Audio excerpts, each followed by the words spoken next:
જ્યાં 3 નગરપાલિકામાં સરેરાશ 47% મતદાન થયું। સાણંદ નગરપાલિકામાં 49% જેટલું મતદાન થયું, 49% જેટલું મતદાન થયું। બાવળા નગરપાલિકામાં 49% મતદાન થયું। ધંધુકા નગરપાલિકામાં 43% મતદાન। 2 કલાકમાં વધુ મતદાન કરાવવા નેતાઓએ હવે કાર્યકરોને દોડાવ્યા છે। કાર્યકરો હવે નીકળી પડ્યા છે મતદારોને જગાડવા માટે કે મતદાન મથક પર જાય અને મતાધિકારનો ઉપયોગ કરે। નગરપાલિકા અને પંચાયતોની ચૂંટણીને લઈને આજે મતદાન થઈ રહ્યું છે, ત્યારે અમદાવાદના સાણંદ નગરપાલિકા વિસ્તારના વોર્ડ નંબર 4ની શું સ્થિતિ છે તે પણ જોઈએ। બપોરના 3 વાગ્યા સુધીના આંકડાની વાત કરવામાં આવે તો 60%થી વધુ મતદાન થઈ ચૂક્યું છે। અત્યારે પણ એકલ દોકલ લોકો મત આપવા માટે આવતા હોય તે પ્રકારની પરિસ્થિતિ છે। બપોરનો સમય છે, બપોરના સમયે મતદાનની ગતિ થોડી ધીમી પડી છે, પરંતુ સવારથી જે પ્રમાણે મતદાનનો ઉત્સાહ હતો એના જે અધિકારી છે તેમની સાથે જ વાત કરીએ। શું અત્યાર સુધી મતદાનની કયા પ્રકારની પરિસ્થિતિ વોર્ડ નંબર 4ની અંદર?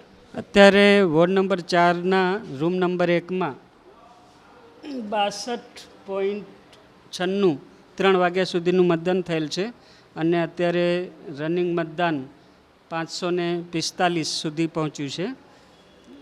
ઓકે, કેટલી આશા અપેક્ષાઓ મતદાનનો સમય જ્યારે પૂર્ણ થવાના આરે છે, લગભગ અમુક જ કલાકો બાકી છે, ત્યારે હજી 3:30, 4:30, 5:30 હજી સમય છે।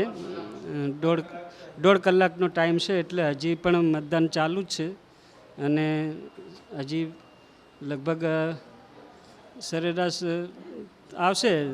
હજી બીજા છેલ્લી ઘડીએ આવનારા મતદાતાઓ છે, એટલે હવે 5 વાગ્યા પછી આપણે કહી શકીએ નક્કી, 6 વાગ્યા પછી।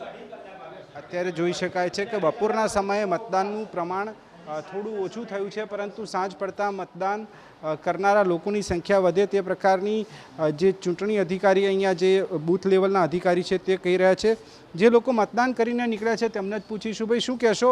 મતદાન આપ કરવા આવ્યા હતા, લગભગ સરેરાશ 60% જેટલું મતદાન થયું છે, કયા કયા મુદ્દાઓને ધ્યાનમાં લઈને આપે મતદાન કર્યું છે? એક તો અમિતભાઈ શાહનો મત વિસ્તાર છે, અમિતભાઈ શાહનો મત વિસ્તાર છે, એટલે બીજું તો કંઈ કહેવાનું હોય નહીં, કારણ કે ભાજપ જ છે। અમારે 28માંથી લાસ્ટ ટાઈમ લગભગ 15 વર્ષથી બધી જ સીટો ભાજપની જ આવે છે અને આ વખતે પણ અમારી ઈચ્છા એવી છે, હું પણ પૂર્વ કોર્પોરેટર છું અને આ વખતે પણ ભાજપ જ થશે।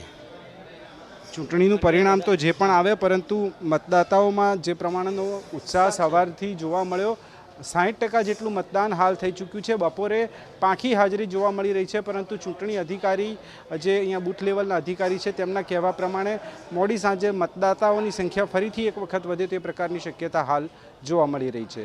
અવનીશ તિવારી સાથે તેજસ મહેતા, ABP અસ્મિતા, અમદાવાદ।